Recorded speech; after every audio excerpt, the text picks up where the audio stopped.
Swan-Ganz catheter, we can determine some direct data and can determine some calculated data.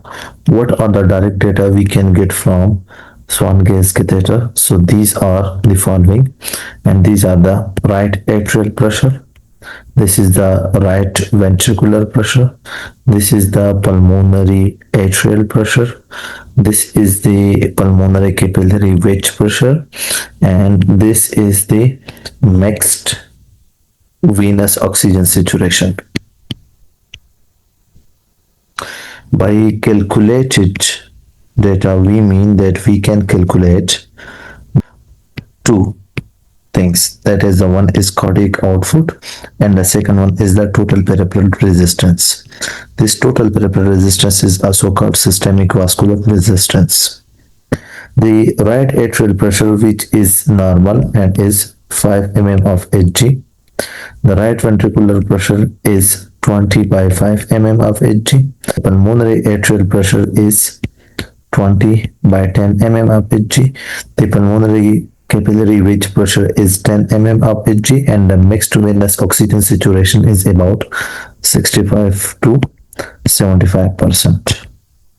Now, how we can determine this cardiac output and total peripheral resistance while using these data? So for this, for the cardiac output, we use the Fick equation, and for the total peripheral resistance, we use the flow equation. What does the Fick equation says? The Fick equation says that the oxygen consumed is equal to the oxygen out of the lung minus oxygen into the lung. So that means that the cardiac output into the arterial oxygen minus venous oxygen. So when we rearrange this equation, we get that the cardiac output is equal to the oxygen consumed divided by the arterial oxygen minus venous oxygen. So by this we can get the cardiac output. From where we will get this oxygen consumed. So for consumption of oxygen, we use a table, and the data in that table for the oxygen consumption is directly proportional to the body size. For arterial oxygen, we use the pulse ox finger probe,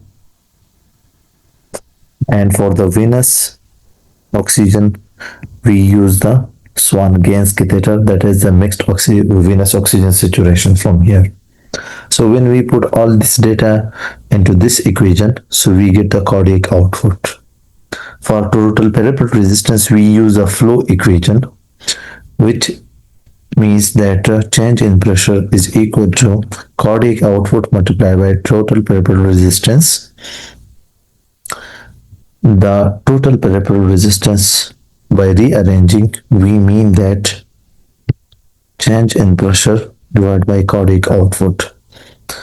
The cardiac output is simply put from here using this Fick equation, while for change in pressure, we know that change in pressure is equal to mean arterial pressure minus right atrial pressure and the cardiac output itself, and this is the total peripheral resistance.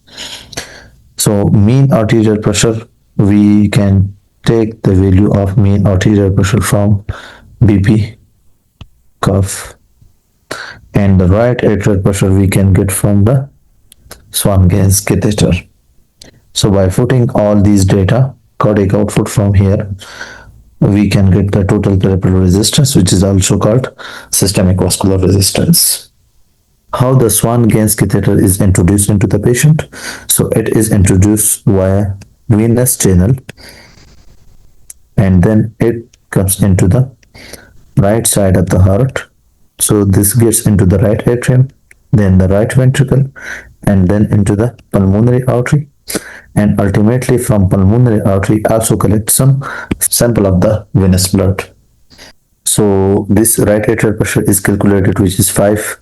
Right ventricular pressure is calculated, which is 10 by 5. The pulmonary arterial pressure is calculated, which is 20 by 10. The pulmonary capillary wedge pressure, which is equal to the left atrial pressure, is calculated and is 10.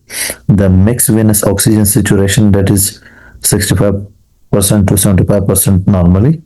So we can determine these data directly. And for the calculation of the cardiac output and the total peripheral resistance, systemic vascular resistance, we follow some equation. Fake equation for cardiac output and flow equation for the total peripheral resistance.